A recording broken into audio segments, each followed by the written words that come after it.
മറ്റു വാർത്തകൾ നോക്കാം. പി.വി. അൻവറിന്റെ രാജി രാഷ്ട്രീയത്തിൽ പൂർണ്ണമായും ഒറ്റപ്പെട്ടതോടെ തൃണമൂൽ കോൺഗ്രസിൽ അഭയം തേടിയെന്ന് അവകാശപ്പെടുമ്പോഴും അൻവറിന്റെ രാഷ്ട്രീയ ഭാവി തുലാസിൽ. അൻവറിന്റെ UDF പ്രവേശനം അത്ര സുഗമമല്ലെന്നാണ് പുറത്തുവരുന്ന സൂചനകൾ.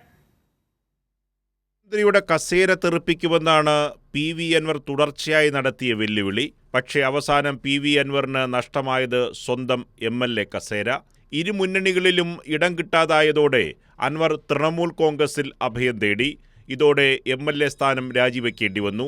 എന്നാലും അൻവറിന്റെ രാഷ്ട്രീയ ഭാവി തുലാസിലാണ്. ഇടതുപക്ഷ MLA ആയിരിക്കെയാണ് അൻവർ പോലീസിനെതിരെ ആരോപണങ്ങളുയർത്തി രംഗത്ത് വന്നത്. അൻവർ ഉന്നയിച്ച കാര്യങ്ങളുടെ വസ്തുത പരിശോധിക്കാൻ സർക്കാർ തയ്യാറായി. മലപ്പുറം SP സുജിത് ദാസിനെ മാറ്റി.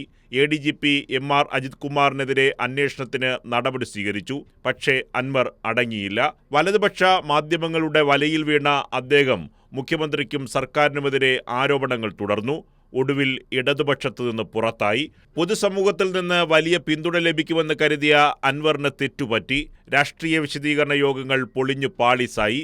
ചാനലുകൾ ഊതിപ്പെരിപ്പിച്ച വീരപരിവേഷം ചീട്ടുകൊട്ടാരം പോലെ തകർന്നു. പറഞ്ഞതെല്ലാം നിമിഷങ്ങൾക്കുള്ളിൽ മാറ്റിപ്പറഞ്ഞ് പരിഹാസ കഥാപാത്രമായി മാറി. പുതിയ മേച്ചിൽപ്പുറങ്ങൾ തേടിയുള്ള അലച്ചിലും ഫലം കണ്ടില്ല. DMK-യുമായി കൂട്ടുകൂടാൻ ശ്രമിച്ചെങ്കിലും നടന്നില്ല. DMK കേരള ഘടകം രൂപീകരിച്ചതായി പ്രഖ്യാപിച്ച് മഞ്ചേരിയിൽ നടത്തിയ റാലിക്കും ആളെ കിട്ടിയില്ല. ചേലക്കര ഉപതെരഞ്ഞെടുപ്പിൽ സ്ഥാനാർത്ഥിയെ നിർത്തി കെട്ടിവച്ച കാശുപോയി. ഇതിനിടെ UDF-ൽ കയറിക്കൂടാൻ ശ്രമം തുടങ്ങി.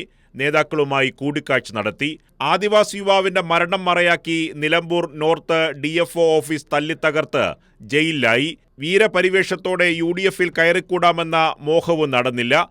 ജയിലിൽ നിന്നിറങ്ങി പാണക്കാടെത്തി മുസ്ലിം ലീഗ് നേതാക്കളെ കണ്ട് മുന്നണി പ്രവേശം ഉറപ്പിക്കാൻ ശ്രമിച്ചു. പക്ഷേ കോൺഗ്രസ് ക്യാമ്പ് സമ്മതം മൂളിയില്ല. ഒടുവിൽ ബംഗാളിൽ പോയി തൃണമൂൽ കോൺഗ്രസിൽ അംഗത്വം സ്വീകരിച്ചു.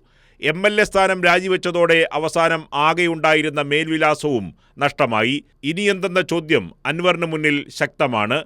കൈരളി ന്യൂസ്, തിരുവനന്തപുരം.